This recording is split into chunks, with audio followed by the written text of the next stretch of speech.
Hello, you sexy people. How y'all doing today? It's about Proftrof. We're back again with some more history content type thing. We haven't done any of these in a while, so hey, here we are. Miscellaneous Myths, Athens. Let's go. Real quick, we've got another couple Olympian Olympian pins for you. This pin pack features awesome. Poseidon and Athena. Check out our crowdmate shop to snag them before they're gone. When studying the ancient world, it becomes very clear very quickly that Athens is the archetypical shining city on the hill and the singular foundation of the greatest civilization in history, according to Athens. If you ask anyone else, of course, the story is very different. The fact is, for the majority of ancient Greek history, Athens was one of the smaller potatoes rattling around. It gets the barest of mentions in Homer's epics around the 800s BCE, where Athens is brought up once in the boatless chapter of the Iliad, and its sole representative hero, Theseus, isn't even mentioned and didn't really start Damn, bro, why do you have a fat boy on top of you? Why do you have a fat boy on top of you? getting any major press till the What Romans the rolled hell around is this thing on the bottom left?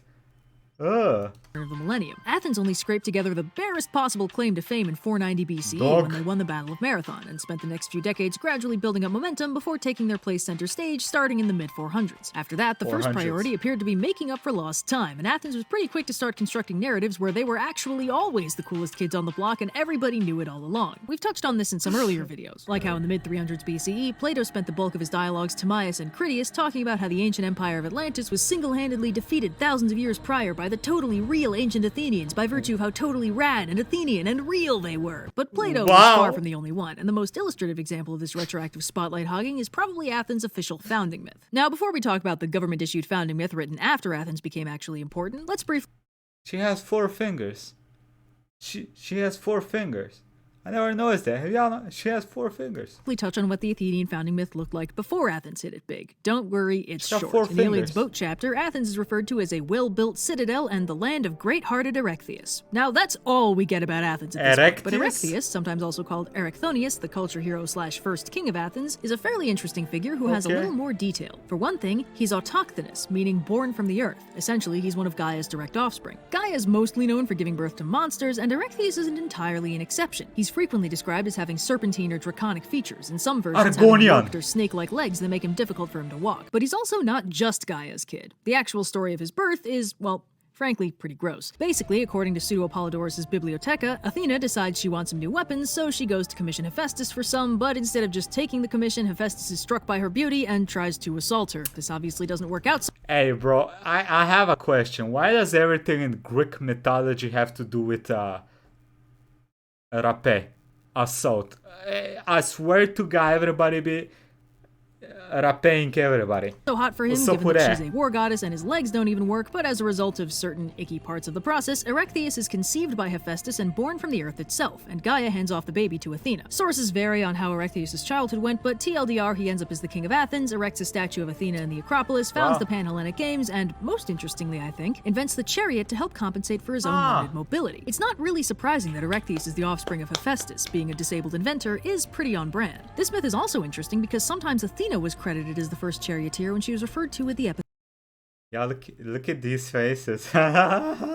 That Hippia, meaning of horses. A lot of modern pop culture Greek mythology says that she and Poseidon invented the chariot together, but unfortunately, that apparently isn't sourced anywhere. Athena as first charioteer is corroborated with the epithet, but if there was ever a more detailed myth about this, it unfortunately doesn't seem to have survived beyond a single anecdotal epithet. So that's pretty neat, but it's not really about Athens, is it? It's just about this cool king of Athens. And that's about the coolest story Athens had to offer until, bam, it's the turn of the 5th century BCE and Athens just invented democracy and kicked some Persian ass. Now they're a big deal and it's time everyone started acting like it. So Athens has its glow up and becomes that was a pretty big deal. Persia was huge back then. Important, and fun fact, one of the first things they did around this time was make the official statement that all Athenians were autochthonous just like Erechtheus. Not to say that they all individually sprouted out of the ground just like that, but that their ancestors did. The Athenians didn't settle Athens, they were born from it, molded by it. They didn't see anything that wasn't Athens until they were already a man, and by then it was nothing to them but nowhere near as cool as Athens. So yeah, autochthonous pride was not what I was expecting to find researching this, but it's still pretty dang nifty. Anyway, now that Athens is a big deal IRL, it's time to give them a big deal founding myth myth that reflects how much of a big deal they Okay. are. One with gods and heroes and really important stuff like that. No other city did this, by the way. Sure, you'd get mythical founder kings bouncing around setting up cities and naming them after stuff, but it didn't usually get much fancier than that. Not so for Athens. In the 1st century CE, Pseudo-Apollodorus writes his Bibliotheca, a compendium of Greek myths and legends derived from earlier works, mostly from around the 300s BCE. And in this Bibliotheca, he tells us the new and improved founding myth of Athens. For one thing, Erechtheus is no longer the first king of Athens. That honor goes to Kekrops, another autochthonous founder king who is also part snake. What a coincidence. He rules the Attic Peninsula, which he names Kekropia after himself, and is by all accounts doing a good job when the gods decide it's time to start divvying up the planet and the problems begin.